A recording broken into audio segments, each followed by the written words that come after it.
Hello, welcome to Ukraine Today. I'm Valery Solokhub.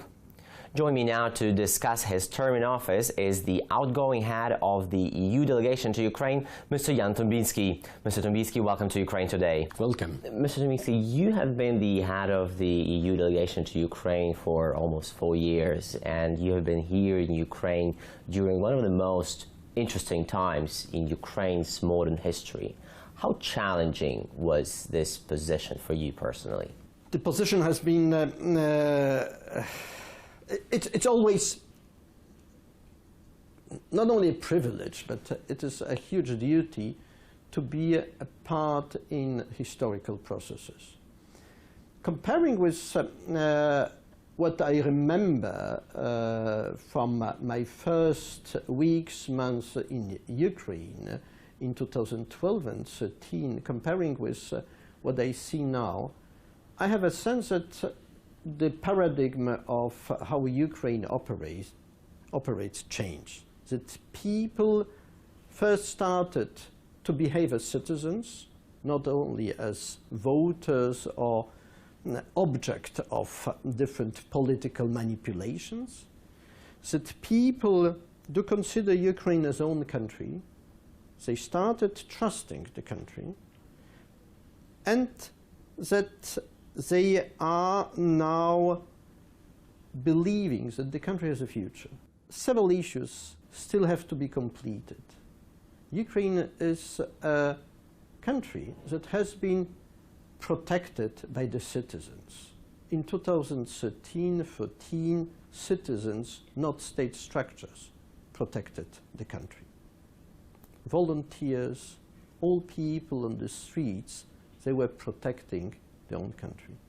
Now, this is a time also for state structures to give to Ukrainian citizens this feeling that in case of need, people will be protected by state structures.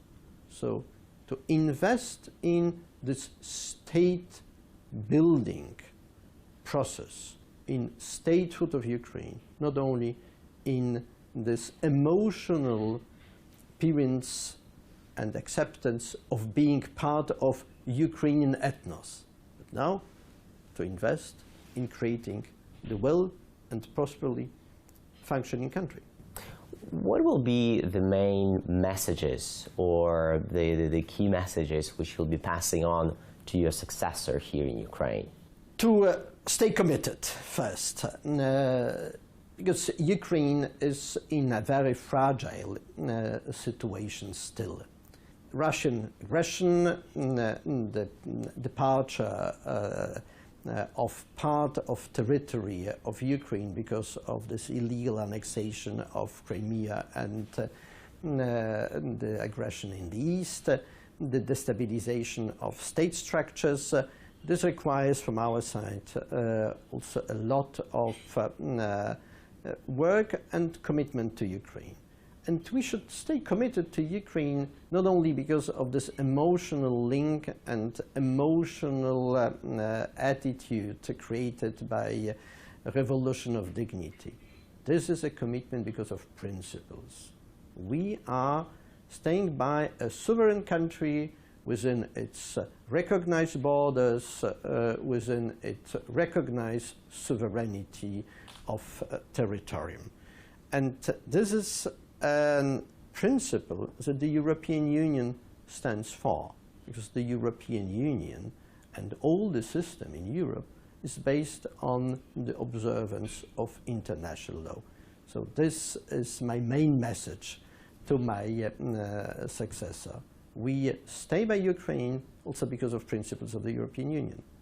What about, apart from being committed, what about the message or the hints and tips on how to deal with the Ukrainian government, how to work with the Ukrainian government? I'm sure you have. Has its own way of dealing. It goes with the emotional attitude, with our national experience. My successor is a French official, so he will add to what I did also French touch in his way of working. He's a very experienced European official who has been also involved in the negotiations of the association agreement with Ukraine from the very beginning. So he knows the situation, he knows Ukraine, he knows counterparts. So he will then forge his own way. Everyone has to use this time that is given to us to execute the function and to do it in the best way possible. And finally, having experienced so much in this country, and as you have just said, having seen the country changing, what will be your farewell message to the Ukrainians, to the people you were working with side by side for around 4 years? My message to the Ukrainians is, first, trust yourself. You have a fantastic country, you have fantastic people. Try to use all the potential of the country and create all the conditions to use in full the potential of the country. Ukraine is so much punching below its own weight. It should be one of the most prosperous countries of Europe, giving its size, people, potential, natural resources. So trust yourself and look more strategically in long-term structures, not only in short-term reactions. Create your strategy and try to implement it over time. But trust yourself is my main message. Thank you, Mr. Ambassador, for your time, and thank you for being with Ukraine for all these years in your position as head of the EU delegation to Ukraine. We were discussing the EU-Ukraine relations with the outgoing head of the EU delegation to Ukraine, Mr. Jan Tombinski. I'm Volodymyr Solokhub. Thank you for watching Ukraine Today.